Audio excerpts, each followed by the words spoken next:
Good morning, Flagler County. I'm Rich Carroll. You're listening to Flagler's Morning News on Wednesday, December 6th. I've had a house being built in the past 6 weeks behind me, and now I'm experiencing flooding in my backyard. My house has been there since 2003. I never had flooding before. Residents of Palm Coast complain about increased flooding as new homes are being constructed at elevated levels. Let's hear more of what they had to say. My property has been a progression of flooding. I've spoken to all the neighbors in my neighborhood, and they all tell me this yard did not flood before. I have never experienced anywhere around Palm Coast what these people is suffering, our neighbors are enduring. How could you ever approve these things? We have hundreds of residents with these problems.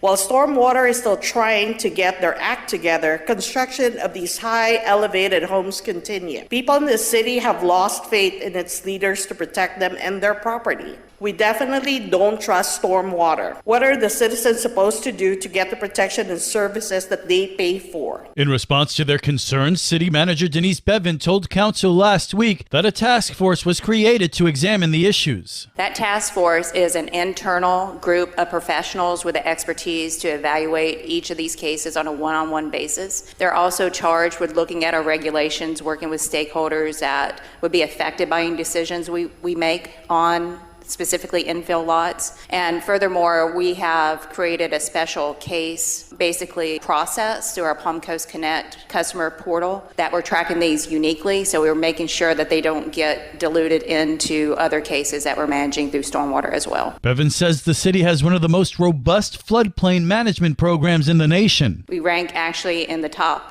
1% of how we're aggressively looking at stormwater problems. And if you build in a special flood hazard area, that's a FEMA designation, you're regulated by a different set of rules by how much fill goes on your property and the minimal elevations on your property. So you have to look at this on a case-by-case basis of those baseline criteria before you talk about elevation. Vice Mayor Ed Danko says the process isn't moving fast enough. I think we really need to move quicker on this. I know it's hard, but these folks have all experienced a bad situation, and every day we're being contacted by more and more people, and it's just something I think needs to be such a super priority for us to deal with. We have so many empty lots still left in our city, and we can't allow this to happen to anyone else. To facilitate transparency and community involvement, the Stormwater Department will deliver a presentation at the upcoming City Council workshop meeting on December 12th.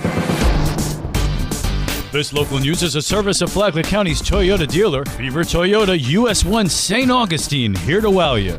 If you can't handle the parking or your temper, then don't go shopping, especially as we near the holidays. A fight over a parking spot over the weekend leads to an arrest in Flagler County. Sheriff Rick Staley says Monica Hicks faces charges of aggravated assault with a deadly weapon stemming from the incident in the Walmart parking lot. And one driver pointed a gun at the other driver and then fled. The victim gave a great description to deputies who spotted the vehicle and conducted a traffic stop and ended up arresting the offender and recovering the gun. Remember, a parking lot issue is not worth ending up with a trip to the Green Roof Inn. Brandishing a weapon to threaten another driver will get you arrested every time. Hicks is now free after posting a $5,000 bond. Last weekend, Flagler County deputies arrested 9 people, including Hicks, handled 875 calls for service, and made nearly 250 traffic stops. From the WNZF Newsroom, I'm Amy Cherry.